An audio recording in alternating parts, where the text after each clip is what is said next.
Bismillahirrahmanirrahim. Assalamualaikum warahmatullahi wabarakatuh.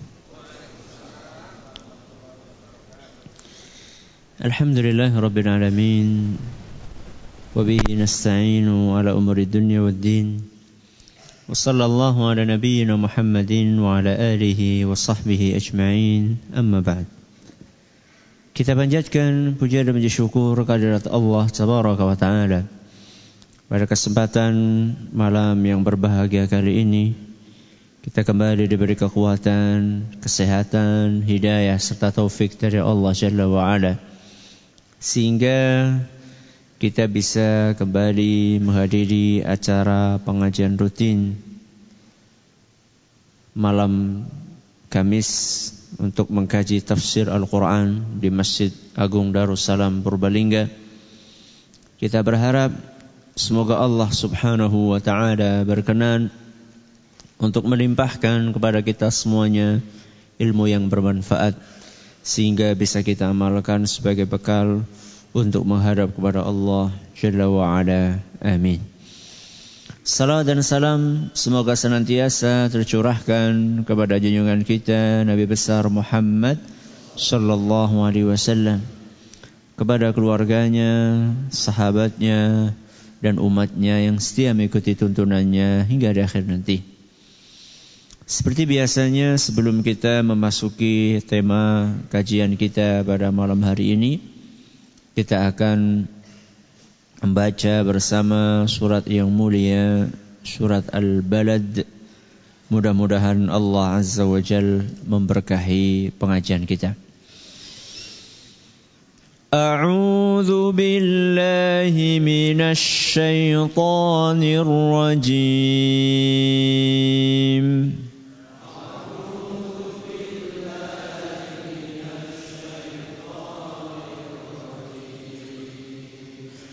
بسم الله الرحمن الرحيم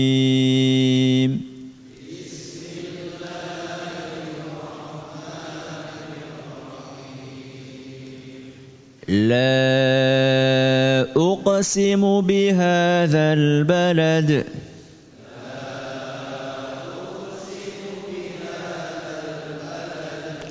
وأنت حل بهذا البلد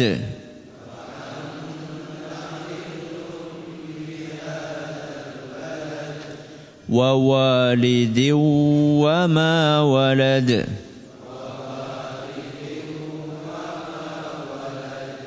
لقد خلقنا الإنسان في كبد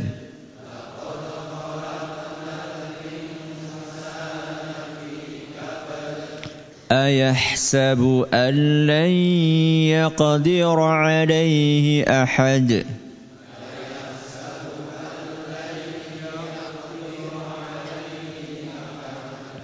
يقول أهلكت مالا لبدا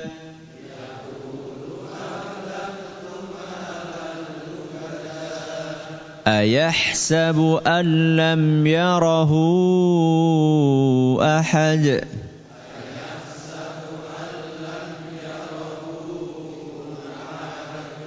ألم نجعل له عينين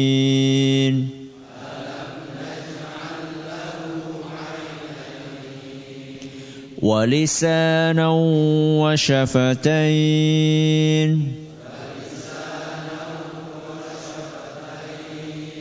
وهديناه النجدين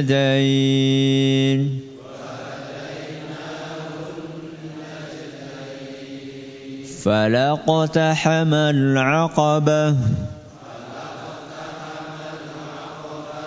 وما أدراك ما العقبة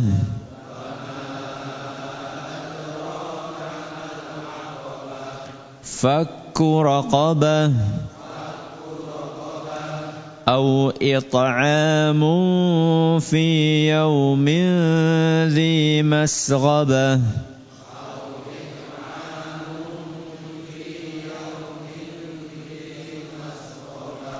yatiman dha maqrabah أو مسكينا ذا متربة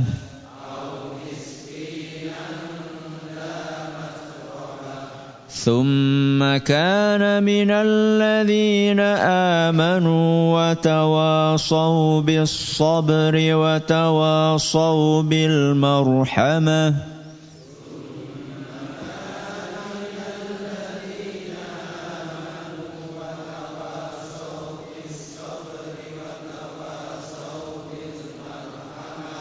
أولئك أصحاب الميمنة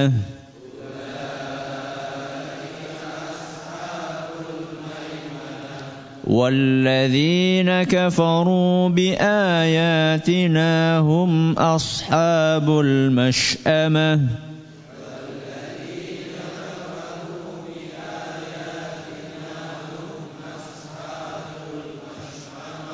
عليهم نار مؤصدة.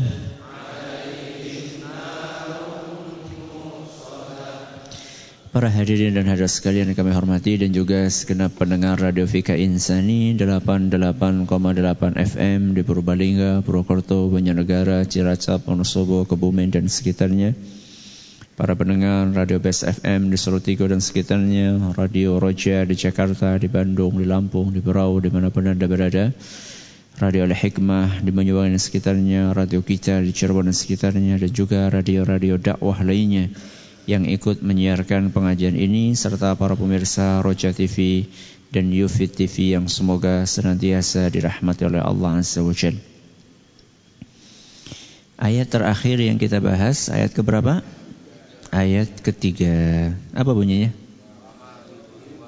Wa walidiu wa ma walad. Ayat yang ketiga berisi tentang sumpah. Ayat yang pertama juga sumpah. Maka setelah sumpah akan muncul tema pembahasan yang akan disampaikan. Kalau kita bersumpah demi Allah, titik atau koma? Koma. Demi Allah apa gitu kan ya? Demi Allah aku sungguh sangat mencintaimu. Nah, itu berarti tema pembahasannya tentang masalah apa? Cinta. Jangan suudzon dulu, cinta sama siapa? Sama istri maksudnya. Jadi sumpah, baru kemudian tema yang akan disampaikan apa? Allah enggak cukup hanya bersumpah sekali. Ternyata Allah bersumpah sampai berapa kali? 2 kali. Kira-kira tema yang akan dibahas penting apa tidak penting? Sangat penting. Ya. Tanpa Allah sumpah saja yang disampaikan Allah pasti penting. Apalagi kalau sampai diawali dengan sumpah, dan sumpahnya enggak sekali, berapa kali? 2 kali. Maka kita penasaran apa sebenarnya yang akan disampaikan oleh Allah sampai butuh sumpah 2 kali. Penasaran kita akan terjawab di tafsir ayat yang keempat ini. Jadi isi pembahasan yang akan disampaikan oleh Allah yang diawali dengan 2 sumpah tadi ada di dalam ayat yang keempat, yang akan insya Allah kita pelajari malam hari ini. Apa bunyinya ayat yang keempat? Laqad khalaqnal insana fi kabad, yang artinya sungguh kami telah menciptakan manusia dalam keadaan kabad. Dalam keadaan apa? Kabad. Sungguh kami telah menciptakan manusia. Allah di sini menggunakan kata insan. Insan artinya apa? Manusia. Nanti kita akan jelaskan di akhir insyaallah bahwa manusia di situ mencakup semua jenis manusia. Baik manusia yang baik-baik maupun manusia yang jahat-jahat. Entah itu manusia yang beriman maupun manusia yang tidak beriman. Orang yang Islam maupun non-Muslim. Semuanya Allah ciptakan dalam keadaan kabad. Berarti yang perlu kita tafsirkan di sini arti dari kabad. Apa arti dari kabad? Ada beberapa penafsiran yang disampaikan oleh para ulama kita. Kita akan bawakan malam hari ini 2 penafsiran. Dan kata Syekh Ibn Utsaimin rahimahullah, 2 penafsiran itu tidak kontradiktif. Tidak saling bertentangan. Artinya boleh saja kita tafsirkan dengan 2 penafsiran itu. Kabad. Penafsiran yang pertama dinukil oleh banyak ulama, di antaranya dalam tafsir Ibnu Katsir, juga dalam Zadul Masir dan tafsir-tafsir yang lainnya. Penafsiran yang pertama, kabad artinya adalah tegak lurus. Apa artinya? Tegak lurus. Kami ciptakan manusia dalam keadaan tegak lurus. Kira-kira tegak lurus apanya? Apanya kira-kira? Tingkah lakunya. Bukannya tingkah lakunya belok-belok manusia. Tegak lurus apanya? Postur tubuhnya. Oh, bener. Apa? Postur tubuhnya tegak lurus. Gimana Ustaz maksudnya? Berdiri di atas 2 kaki sudah selesai. Berdiri di atas 2 kaki. Yang namanya berdiri di atas 2 kaki itu tegak atau lurus? Tegak lurus. Dan ini salah satu keistimewaan makhluk yang bernama manusia yang tidak dimiliki oleh temannya manusia. Napa? Binatang. Ya. Binatang yang katanya paling mirip manusia apa? Katanya lo ya. Yang katanya paling mirip dengan manusia kan? Kera. Kera tegak lurus? Enggak. Ya. Kira-kira cakep yang tegak lurus atau yang berkaki 4? Ya. Cakep yang tegak lurus. Makanya ketegak lurusan bentuk manusia itu disebutkan oleh Allah Subhanahu wa taala sebagai kesempurnaan. Di dalam surat Al-Infitar. Surat apa? Al-Infitar ayat 6 sampai 7. Ada yang hafal? Ya ayyuhal insanu ma gharraka bi rabbikal karim. Wahai manusia, apa yang membuatmu terperdaya untuk durhaka kepada Allah Subhanahu wa taala yang maha mulia,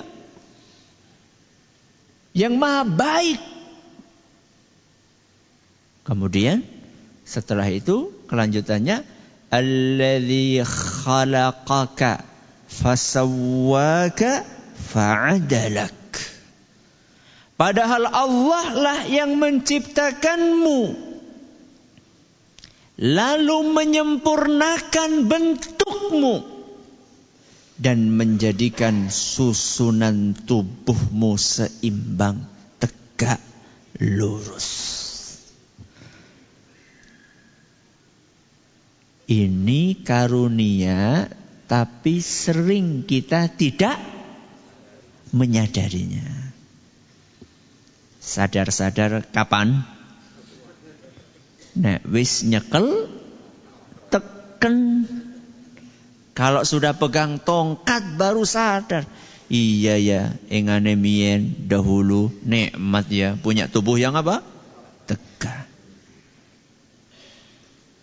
Cuman sayangnya ketika tegak itu timbul kesombongan. Ini dadaku. Mana dadamu? Ya. Kalau itu untuk kesombongan tidak boleh. Ya. Maka jangan heran kalau Allah Subhanahu wa taala menyebutkan bahwa manusia bentuknya itu paling baik. Surat napa niku? Surat napa? At-Tin. Napa ayate? Laqad khalaqnal insana fi ahsani taqwim. Sungguh betul-betul kami telah menciptakan manusia dalam bentuk ahsan. Napa ahsan? Yang terbaik, bukan baik. Terbaik. Ya. Salah satu sosok atau sisi keterbaikan manusia adalah dalam bentuknya yang tegak lurus. Ini penafsiran yang pertama. Kabad apa artinya tadi? Tegak lurus. Penafsiran yang kedua dan yang ini akan kita bahas agak panjang. Kabad kata sebagian ulama artinya susah payah. Apa artinya? Susah payah. Wis susah esih ketambahan payah. Gimana Ustaz? Kok manusia susah payah? Iya. Sejak kita di perut ibu kita, proses penciptaan kita itu memang sulit. Bayangkan. Hanya dari apa? Setetes cairan bisa ketika keluar bentuknya ada tangan, ada kaki, ada kepala dan isinya. Bayangkan, dari setetes cairan. Kalau kita suruh bikin gimana coba? Sudah wis rasa setetes cairan, lempung. Tanah apa? Tanah liat. Coba bikin dari tanah liat ini miniatur mobil misalnya. Itu sulit banget kan? Itu cuma penampilan luarnya, belum apanya? Dalemannya. Coba bisa nggak bikin kalkulator dari apa? Tanah lempung atau tanah liat? Nggak bisa. Allah Subhanahu wa taala menciptakan proses penciptaan kita secara global dalam surat Al-Mu'minun ayat 14. Ya, nanti baca sendiri ya. Itu baru proses di dalam perut. Begitu lahir akan menghadapi kesulitan atau tidak? Lahirnya aja sulit. Antara hidup dan mati. Anda bisa bayangkan jamaah yang kami hormati. Bayi ukuran 3 kilo, 4 kilo. Keluar dari sebuah lubang yang kecil. Itu sudah sulit. Begitu lahir, proses supaya bayi ini bisa berjalan. Lama atau tidak? Lama. Latihan apa dulu?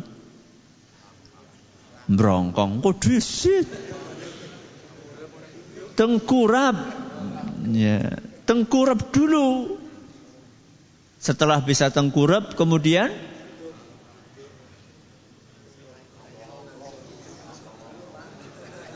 duduk dulu atau berangkang dulu? Hah? Berangkang dulu. Berangkang. Setelah berangkang, bukan berangkang, gelangsur. Gelangsur itu merayap ya. Merayap. Setelah itu kemudian apa?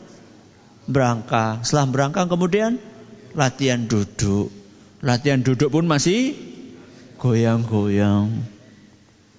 Kemudian prosesnya panjang sampai bisa jalan. Ya, sampai bisa berlari.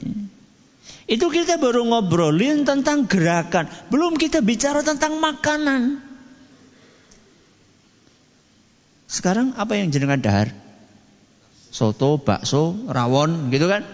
Apa ujuk-ujuk kita begitu lahir bisa makan rawon? Tidak bisa toh. Pertama kali harus ASI. Ya. Atau susu formula kalau nggak keluar, susu. Setelah susu berapa bulan baru pisang, ya itu pun nggak bisa langsung makblus. Kalau kita kan masya Allah bisa makblus. Ini harus dikerok ya. Bayangkan, sampai usia berapa dia bisa makan makanan yang kita makan saat ini? Ya. Ustaz, itu susahnya pas kecil tok atau ketika besar juga susah? Waduh, tambah gede tambah susah. Wah, apa ya Ustaz? Iya. Sampai kita mati, akan mati pun kita susah. Susah dalam urusan dunia apa akhirat? Urusan dunia apa akhirat? Dua-duanya. Urusan duniawi maupun urusan ukhrawi. Urusan duniawi nyari makan. Sesuap nasi. Sulit nyari suap nasi? Anak-anak yang belum tahu tanya sama bapaknya. Bagaimana membanting tulang, memeras keringat. Makanya kan pakai kata-kata itu, coba bayangkan. Tulang aja dibanting-banting. Ya, keringat diperes-peres. Itu menggambarkan apa? Sulit. Ya. Urusan duniawi sulit. Urusan ukhrawi sulit tak? Lebih sulit. Ya. Maka jangan heran ketika Nabi kita sallallahu alaihi wasallam bersabda dalam sebuah hadis yang diriwayatkan oleh Imam Muslim, "Huffatil jannatu bil makarih." Surga itu dikelilingi dengan sesuatu yang enggak enak. Dikelilingi dengan sesuatu yang sulit. Dikelilingi dengan sesuatu yang enggak disukai oleh nafsu kita. Contoh, sholat. Napa? Sholat. Butuh perjuangan? Butuh perjuangan? Perjuangan melawan apa? Ngantuk. Apalagi sholat subuh. Ya. Makanya ada sebagian orang yang tidak tahu tentang nikmatnya subuh. Dia komentar, gelem ya. Mau-maunya yang lainnya sedang enak-enaknya tidur, dia bangun. Gak cukup bangun, langsung wudu, nyentuh air yang dingin. Ya. Apa sih enaknya? Ya. Salat membutuhkan perjuangan, susah payah untuk melawan ngantuk, melawan malas, ya, melawan godaan pekerjaan. Kan sering kan kita akan ke masjid, kata pekerjaan tanggung. Ya, ketika lagi ngetik, ini satu halaman lagi. Ya. Nanti begitu selesai satu halaman, satu bab lagi. Ya. Ketika punya toko, begitu azan malah datang pembeli yang banyak. Butuh pengorbanan. Salat. Puasa butuh perjuangan? Butuh perjuangan. Sebagian orang yang tidak beriman, orang kafir, mereka mengatakan puasa itu adalah penyiksaan. Apa? Penyiksaan katanya. Sehingga di sebagian negara tidak boleh apa? Puasa. Katanya mengurangi produktivitas. Ya. mengurangi produktivitas seorang manusia. Padahal kalau kita perhatikan, banyak sekali pertempuran jihad di zaman Nabi SAW yang terjadi di bulan Ramadan. Ya. Jadi Ramadan itu tidak identik dengan bulan kemalasan. Zakat juga membutuhkan pengorbanan. Pengorbanan untuk melawan sifat pelit. Ustaz 2,5% Ustaz, masa sih sulit dikeluarkan? Iya. Anda jangan ngelihat 2,5% dari 10.000. 2,5 10% 10.000 berapa? 250 perak. Gampang? Gampang. Jangan Anda lihat 2,5% dari 10.000, karena 10.000 nggak wajib zakat. Anda lihat ketika 2,5% itu diambil dari 100 juta. Berapa itu? 2,5 juta. Atau Anda lihat dari 1 M. Berapa? 25 juta. Bisa nggak tuku apa? Motor. Motor lagi gitu loh. Ya. Bayangkan.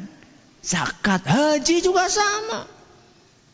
Butuh pengorbanan untuk melawan kerinduan kepada keluarga, kepada pekerjaan, kepada kampung halaman, kepada harta. Jenengan sekarang ini lo ngaji, butuh pengorbanan enggak? Butuh. Seharian kan kita sudah bekerja. Waktu-waktu seperti ini tuh enaknya apa? Leyeh, santai, enak. Coba sekarang jauh-jauh, ada yang dari Banjar, ada yang Purwokerto, ada yang dari Banyumas, ada yang dari Kedung Bulu. Ya. Jadi kan enaknya kan seperti ini kan, kumpul sama keluarga. Medang, teh, kopi, pisang goreng, ya, nonton TV, ya, ngobrol ngalor, gitu. Butuh perjuangan. Ya. Ketika kita berpegang dengan prinsip akidah juga butuh perjuangan. Karena harus mau melawan perasaan pakewuh. Ini sering-sering orang ini sudah punya prinsip, tapi begitu ketemu dengan masyarakatnya yang sudah terlanjur mungkin punya kebiasaan, lah ora kepenak gitu kan. Membutuhkan perjuangan. Akan tetapi seluruh perjuangan tadi, rasa capek dan rasa letih tadi akan lunas terbayar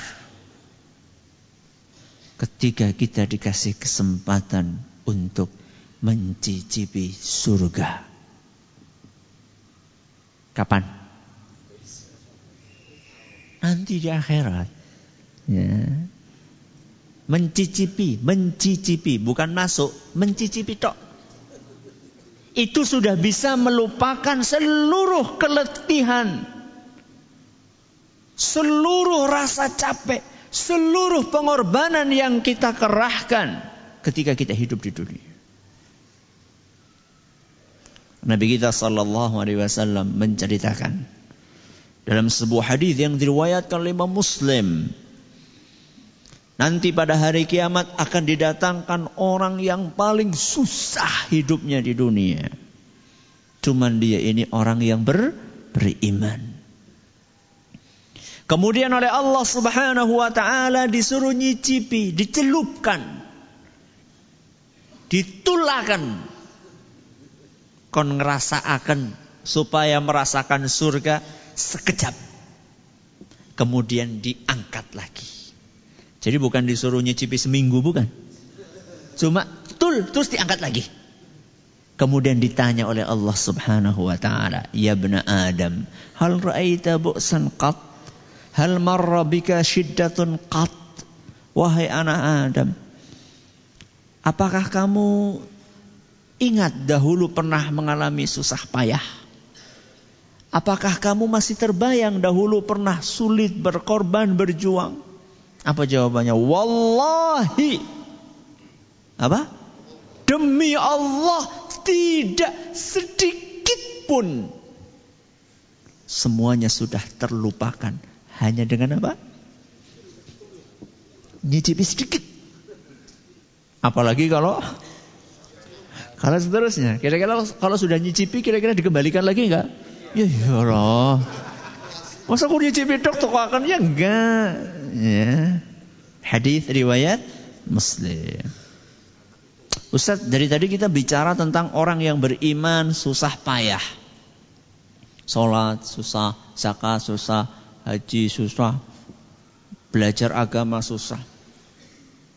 Apa ya kira-kira sing susah itu hanya orang yang beriman tok Ustaz? Yang tidak beriman itu susah apa enggak Ustaz? Susah enggak?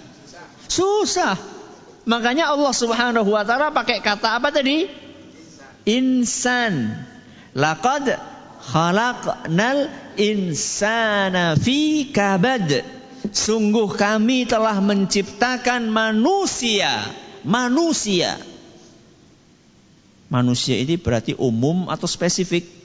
Umum. Beriman maupun tidak beriman. Coba saya tanya, ada nggak orang kafir miskin?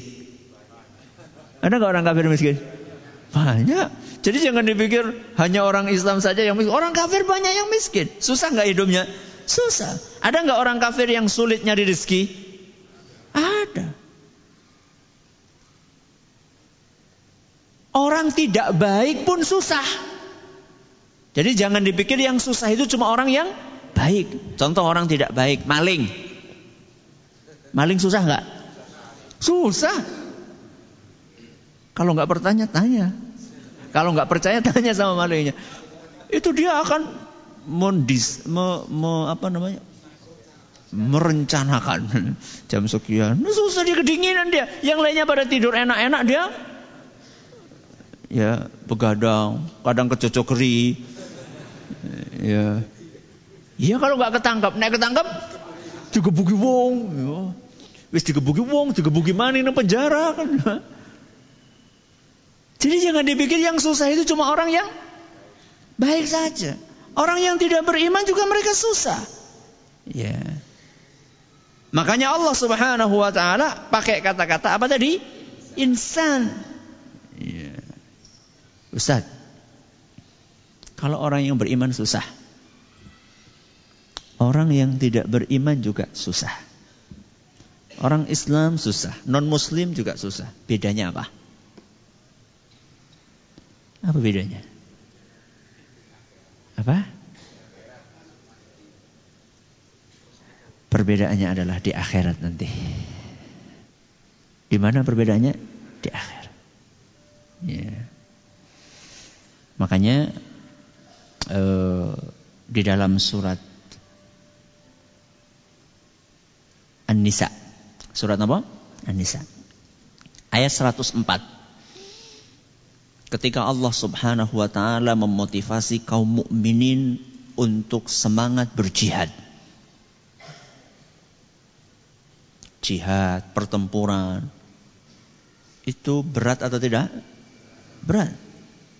Mungkin enggak kita terluka-luka? Mungkin. Mungkin enggak ada anggota tubuh kita yang hilang?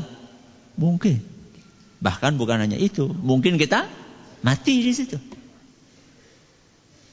Bagaimana Allah menghibur kaum mukminin tersebut? Kata Allah Subhanahu wa taala, "In takunu ta'lamuna fa innahum ya'lamuna kama ta'lamun." Seandainya kalian wahai kaum mukminin merasa sakit dengan luka yang kalian alami saat berjihad, ketahuilah bahwa mereka sinten? Musuh.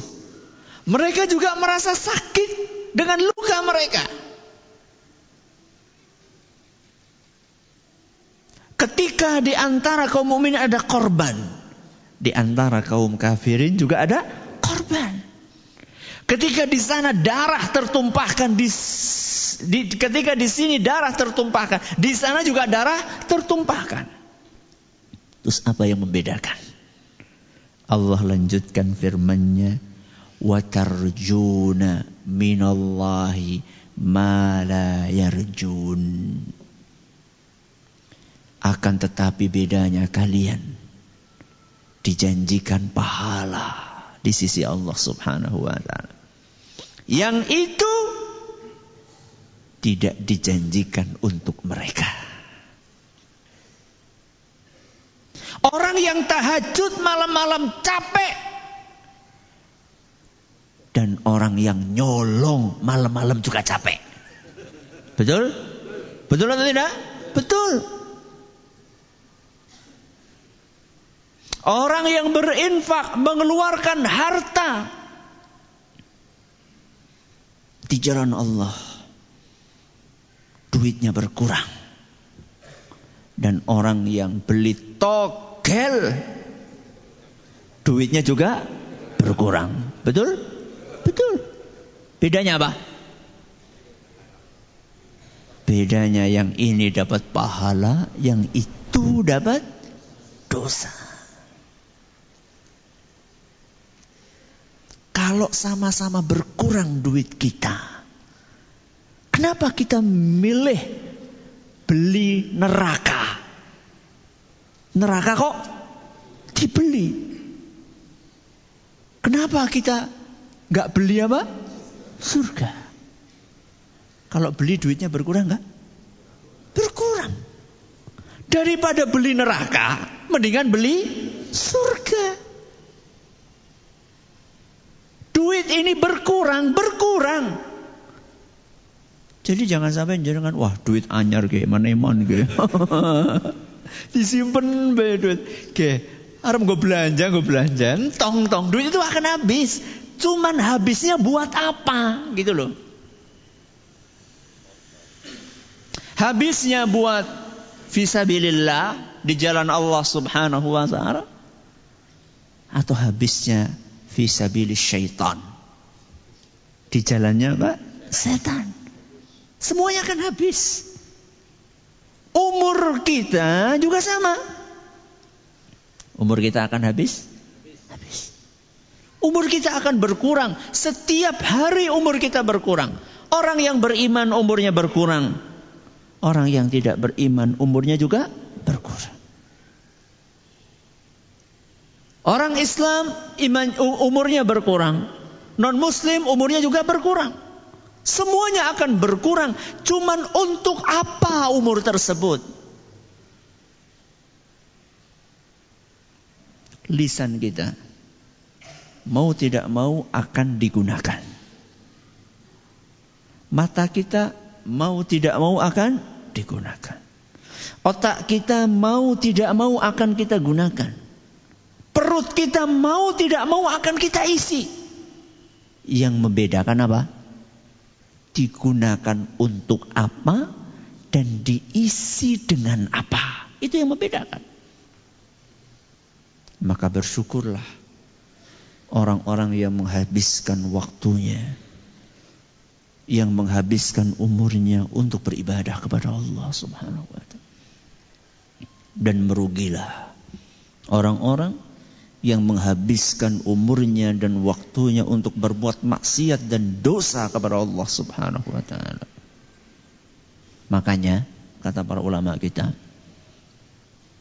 lisan ini kalau pengen diisi, kalau pengen tidak digunakan untuk keburukan, caranya bagaimana? Gunakan untuk kebaikan. Jangan dianggurkan. Apa dianggurkan? Jangan dibikin nganggur.